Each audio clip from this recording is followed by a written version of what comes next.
cold winds are rising. The storms come and go. The big fish eat the little fish. Sometimes those with the most power have the least grace. The War of Five Kings, they're calling it. Nothing matters but how it ends. What do you know about warfare? Nothing. I know that our enemies hate each other almost as much as they hate us.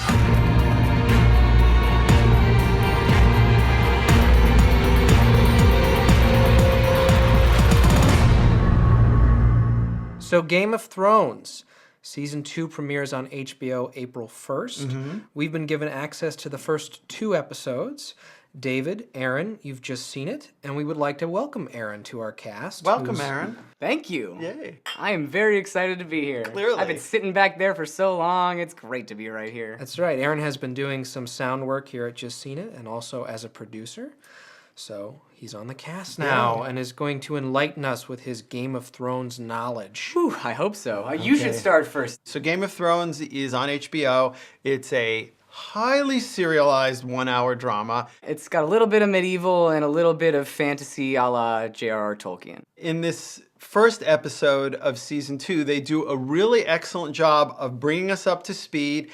King Robert is dead, and the Lannisters have taken over as the power brokers. You have Joffrey, who is the teenage king, and he's a real jerk. You have Queen Cersei, who was the queen of King Robert and Joffrey's mother. And she's the queen regent She's the queen regent, and she's really the puppet master, or at least presumes to me she's trying to control everything that's going on. Well, the Starks is quite an interesting story. So we have Robb Stark, Eddard's oldest son. Eddard was Sean Bean. He unfortunately died in Season 1. Robb Stark has decided that he will avenge his father's death by taking many of the people of Winterfell, which is where his father was the Lord, and just coming down to King's Landing and kicking the Lannisters' ass. Let's not forget Peter Dinklage is Tyrion the Imp Lannister. And of course, he won an Emmy for his acting role in Season 1. And what the showrunners have done is they've written toward his character. And what I mean by that is he's the breakout character in the show, so they've given him quite a bit more screen time. From what we've seen in the first 2 episodes of Season 2, his character is a lot more focused, and his character has his hands in everything now, to the complete consternation of Cersei, who really wanted to take control and have power now that her husband, the king, is gone, and Tyrion has stepped into the mix. I just want to stand on top of the wall and piss off the edge of the world. Children don't need to hear your filth. And of course, there's one other character that we have to talk about, and that is Daenerys Targaryen, one of my favorites. At the beginning of Season 1, she is this frightened little girl who's essentially sold off into marriage. So at the start of Season 2, she and her clan are wandering in the desert looking for refuge. And she has some pet dragons that she has to start to deal with. Yes, she does. That was a big part of Season 1. All throughout the episodes, it was like, look at the dragon eggs, look at the dragon eggs, look at the dragon eggs. And they're supposedly fossilized dragon eggs that are not going to produce live dragons. But lo and behold, there they show up at the end of Season 1, 3 of them. So she's wandering the desert now with what's left of her tribe. After Khal Drogo died, a lot of people left because they didn't want to be led by a woman. And there's just so much complexity in terms of how she changed, how she grew up. She became so powerful, and then she lost it all in an instant.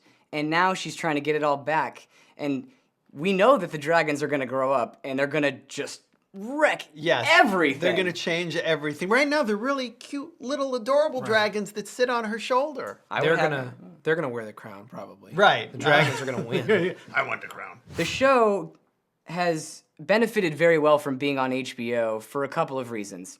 Production value, costs, just outstanding.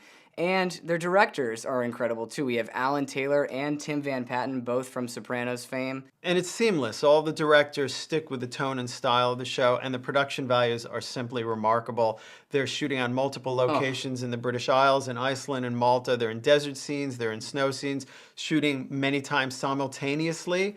And it's been really a huge undertaking in terms of a production. So, do you two have any predictions for where this season is heading? If I really had to predict something, I would probably say that it's going to involve Daenerys and it's going to involve Robb Stark. I really think that the Lannisters are going to get their comeuppance and everyone's going to go, yeah, you guys deserve that. It's very hard to make a prediction about this show, but I'm going to say that Robert Baratheon's bastard son, who is on the run with Arya Stark, Eddard's youngest daughter. That's right. There's going to be something, I think, that goes on there, because he is the real blood heir to the throne. This is based on the second book in this series Yes, by it is. George R.R. Martin, which I take it neither of you have read. We freely admit that neither of us have read the books, so we're absorbing the show as newcomers, and it's been really a pretty amazing show, but you have to pay attention. Well, gentlemen, I have no idea what we just talked about. But Yeah. what I'm going to do now is usurp power and have the two of you take your tickets and vote. All right. If you have attention deficit disorder, this show isn't for you, or it may very well cure it. However, you absolutely have to see season 1 to understand and appreciate season 2. Definitely a see it.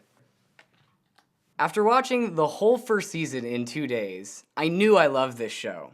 And then after watching these 2 episodes of season 2, I love it even more. I can't wait to see where the show is going. See it. All right, well, that's 2 tickets, which is a see it for Game of Thrones Season 2. Winter is coming. Cheers. War is coming. War is coming.